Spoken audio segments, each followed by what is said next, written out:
Hola, hola, y amigos, y migas. Welcome to another edition of Cleanpin. Cleanpin, ladies and gerbils. Balls. Well, and what we do here at Cleanpin is we talk about news, rumors, speculations, thoughts, opinion, Raw, SmackDown, you know, anything that could come to mind, over the past over the past week, as far as news goes, for wrestling. The source of entertainment that we all love, no matter how much we bicker and complain. This is part one. So hit that thumbs up button or thumbs down button. Do something. Spread the good word for your buddy old pal. And let's rock and roll, shall we? A couple of things, I guess, where I wanted to start first is actually some releases. This seems to be the second wave of releases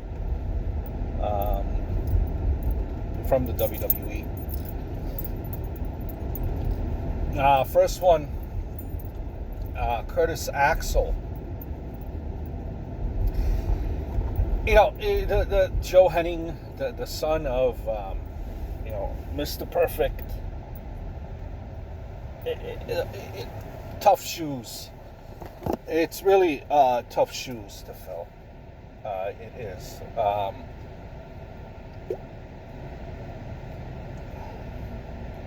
Mr. Perfect, very charismatic, able to cut a promo,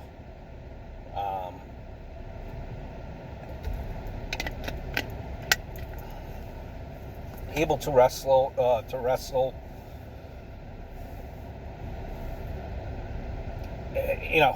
When you think of Mr. Perfect, you just think of, one of the things that sticks out to me is the vignettes we had for Mr. Perfect. The strike, the half-court shot, all going in, getting a strike, throwing the ball gazillion yards down the field. He was just able to play that off so perfectly. Great technician in the ring. And Joe Henning was that third generation athlete. Were they tough shoes to fill? I think they definitely were. Definitely tough shoes to fill. He was in, I want to say probably, close to 10 years. He was there, so he did stay around for quite some time, for 10 years. But unfortunately, what started happening for Curtis Axel, I don't know. Eventually he was not known as Curtis Axel.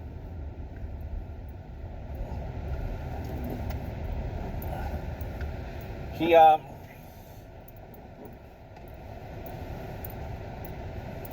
they had him in comedy, goof comedy sketches, parodies. He first debuted with his name, which didn't help him, Michael Cody. And I guess that's what they were trying to do, is for him to kind of,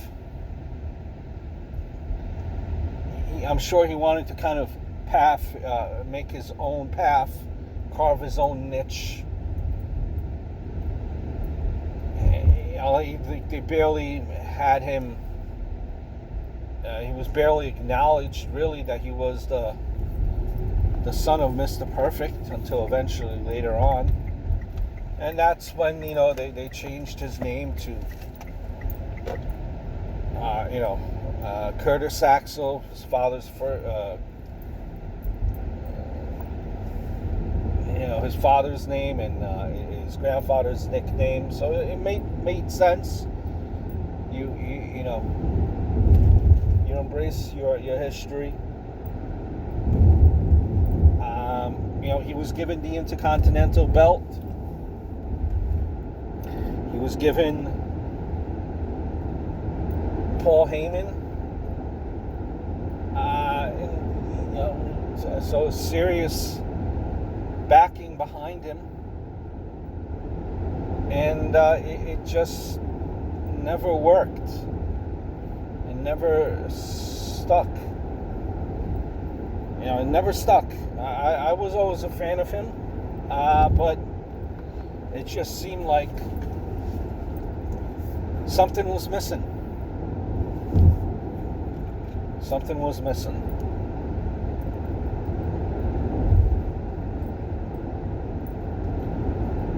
Then, he was given, goof kind of,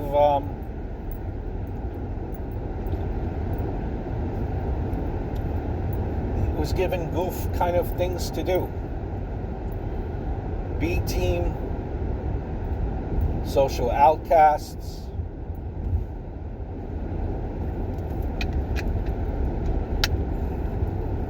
I mean, yes, the B team, if I'm not mistaken, had were given the straps, so I guess that worked out for what it's worth, I guess. It just never clicked, and probably if you ask some people, they would be, amazed that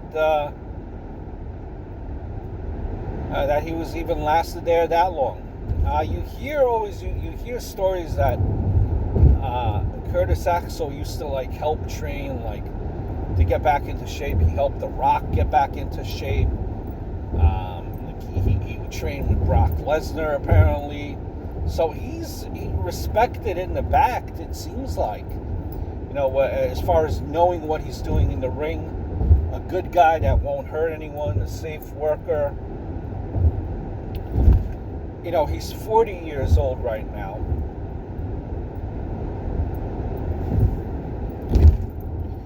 Where is he going right now at 40 years old? Well, listen, I know 40 is the new 30.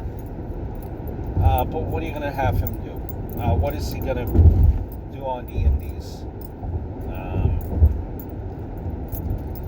AEW, I don't think that's for him. I think NWA would be, if anything, would be the kind of the spot for him in the NWA. But and I hear rumors and people saying that he kind of should have embraced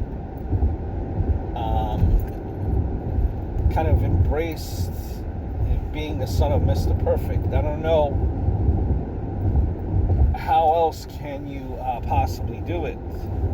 Maybe he should have incorporated or almost played off almost like a replica, a different version of Mr. Perfect as the son now, Mr. Perfect. Kind of, I don't know, what else could you possibly do? He had Axel Mania, which I found funny. But at the end of the day, it's just, I don't know. Curtis Axel really didn't stick. I mean, you displayed him in NXT. You displayed him as a tag team with Ryback. You displayed him with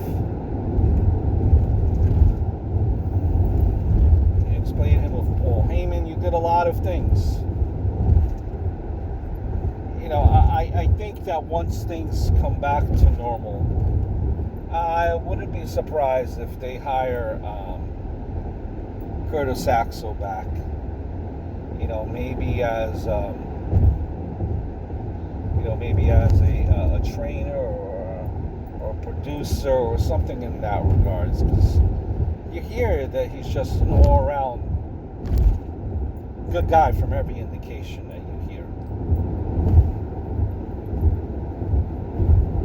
Gerald Brisco was also let go. Gerald Brisco, I believe, has been around since with the companies again since like '84, I believe it was. So long time. A long, very, very long time.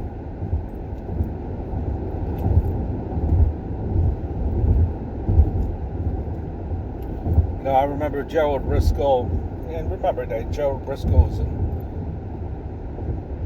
is an older guy now too.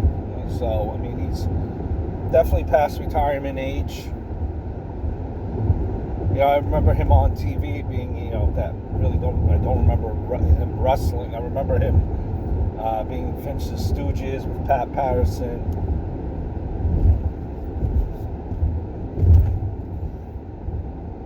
And I remember him being,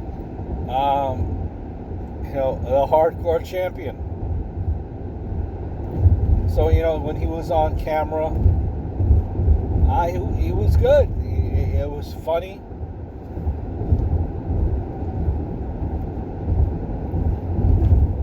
You know, I don't know Briscoe's personal finances, but I think it's safe to say that he had a nice run, nice career. I think, you know, comes off as a smart man. I think he saved his money, invested it, and I think he's okay. I think he really is okay. I'm sure, you know, what he was doing as far as working for the WWE, you know, was more to pass time more than anything. But, you know, I think we could all breathe breathe some type of relief. I think Mr. Brisco will be just fine.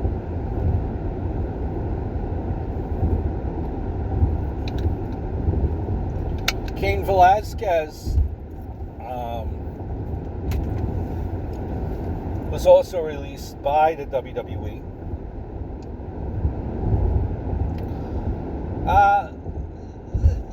Listen,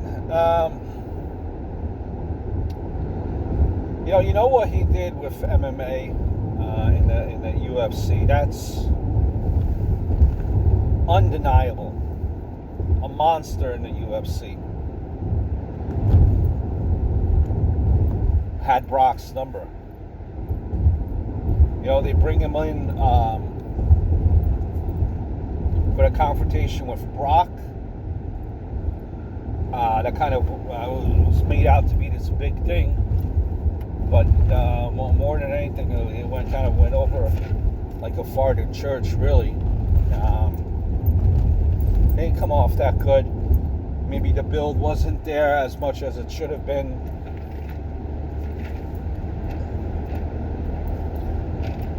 He was injured. I knew that they wanted to do more stuff with him. You know, after WrestleMania is what you heard. But, you know, then the pandemic happened, and, you know, plans, things, you know, obviously change.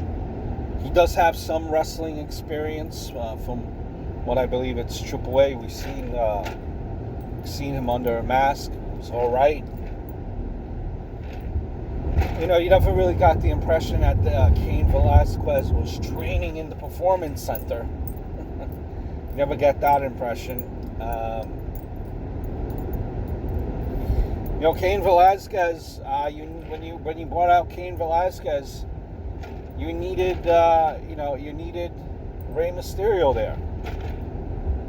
He needed Rey Mysterio to make it work, and you know, the appearances that he did have on WWE TV were small. Yes, they were. But again, you know, that's a huge contract. Does he really live up to that contract? But you're paying for the name, you're paying for the name recognition. rather have Tyson Fury for that type of money that you were paying for Cain Velasquez and how that came off. Just it didn't have no real personality, and it was so small, that time frame, that I think if you're a wrestling fan, a WWE fan, it was really hard to form an opinion based on that short of a time span. So, where do we see Cain Velasquez on another federation? I don't know. I don't know. Cain Velasquez, I think whatever he decides to do, I think he's fine. I think it's, with these type of athletes, it's a matter of sometimes just trying to do something just to pass the time. Athlete like a Cain Velasquez, I really don't think, it needs the money. In all honesty.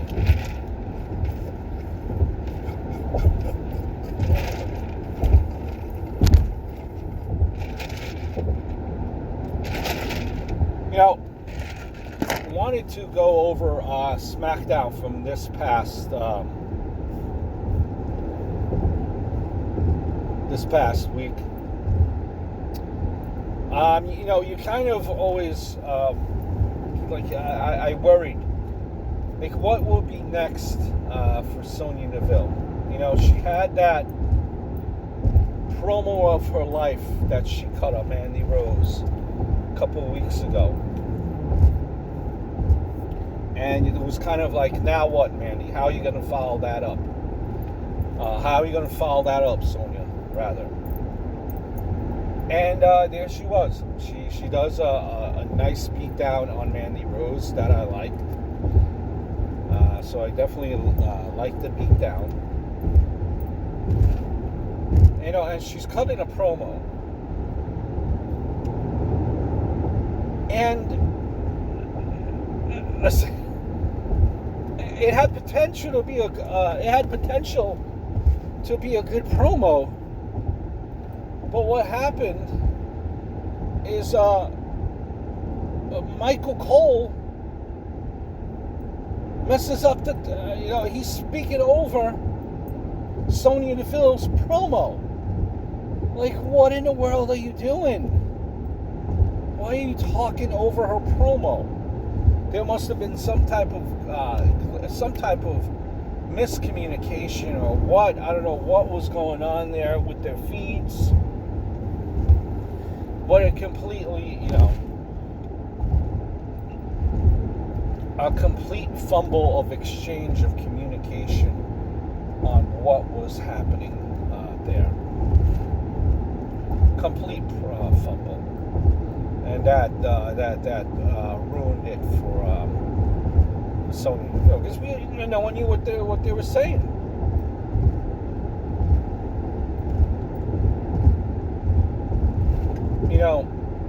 Firefly Funhouse.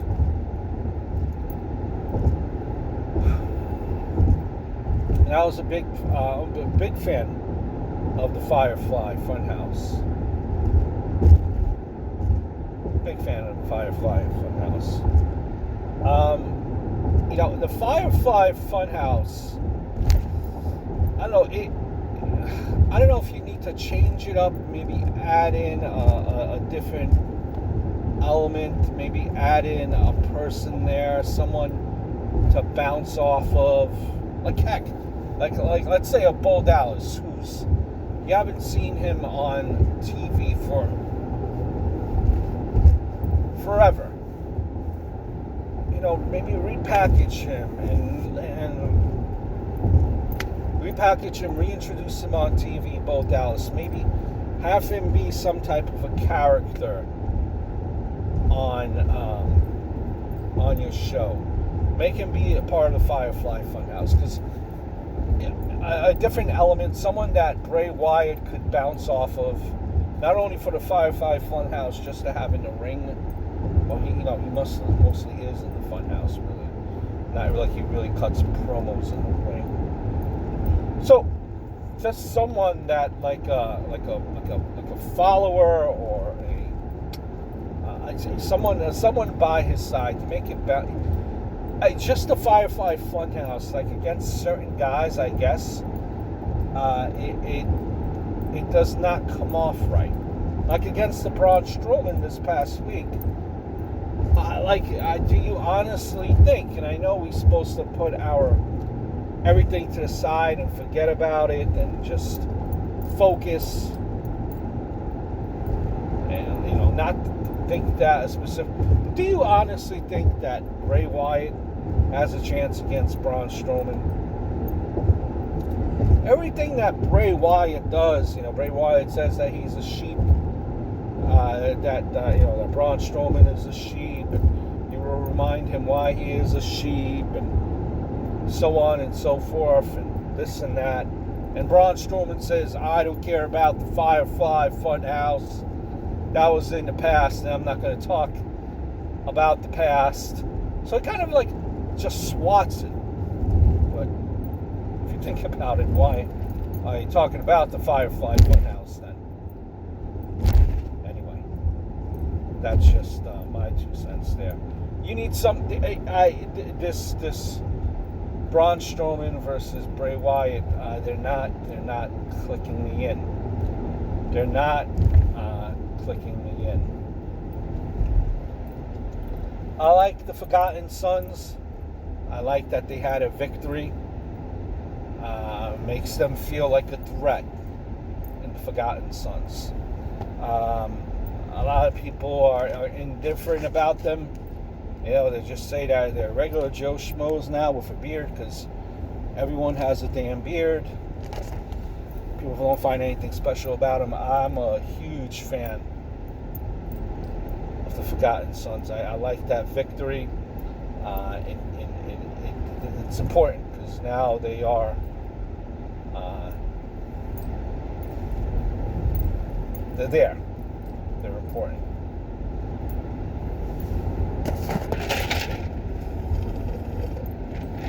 Huge win for the Forgotten Sons. In what the type of character that they have, to see if they will continue along this route. They're saying that they're Marines and they're forgotten. And that's actually a very powerful statement, but it's a true statement. It's a very true statement.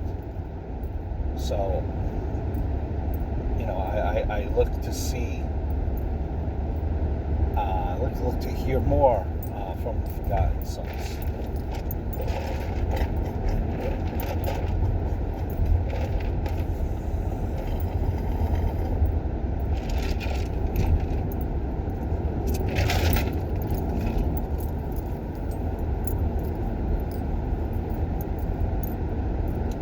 Liking how this, with Otis and Mandy Rose, it just seems it's kind of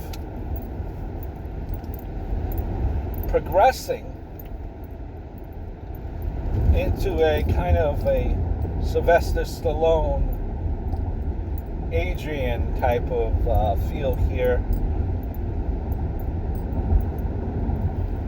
Where Otis maybe really just maybe he's having doubts, and Mandy's that extra, you get him, that extra good luck charm, and that's what it seems. It seems to be pointing into the direction, for me anyway, at least if I'm looking at this, the direction of Otis winning Money in the Bank. Imagine that.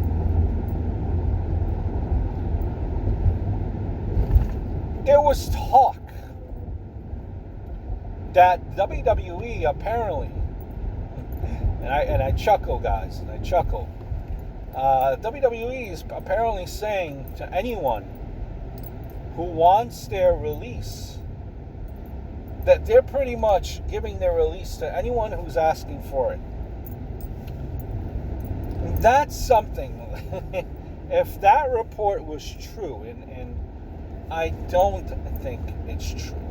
If a report like that was true, how would you explain that, guys? How would you explain that, to the stockholders of the WWE, the investors, the guy that buys stock, the guy that, the people that is making your company have revenue? How would you explain that? Oh yeah, by the way, anyone that wants to leave just could leave. Wouldn't you think that would require some heavy-duty explaining? I think so.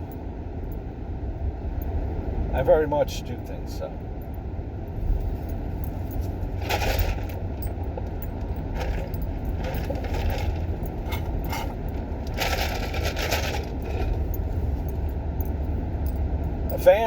Vance Archer destroys Dustin Rhodes AEW for AEW Dynamite, and it's leaning towards for the TNT title, the TV championship, Vance Archer versus Dustin Rhodes. Kind of made it a little bit personal, where Dustin Rhodes was left bleeding like a pig, wide open, and this storyline progresses.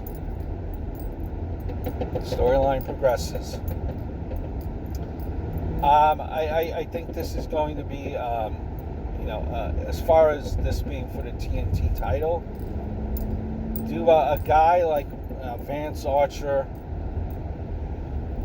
even a Cody, do they need the title? I think this is something that this feud, which I think will continue, will culminate for a period of time. I don't think it needs a title. These guys don't need a title. A guy that needs a title would be a guy like, a Darby Allin. A guy like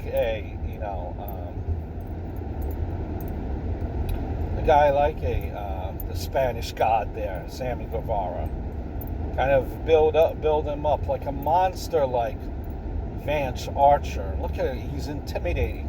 Even if you don't know anything much about him, you look at him and you're like, holy crap, this guy's a monster. This guy is a giant.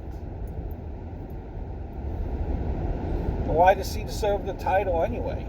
Who has he really beaten? He's beaten who? Marco Stunt, Colt Cabana, and he deserves to be in the tournament already and win the strap that quickly after 2 victories, as opposed to other guys that maybe should have been in that tournament, who have been around longer. I just don't think that this rivalry, which will be a rivalry that they build up, needs the strap. But I could see why TNT wants to do it that way.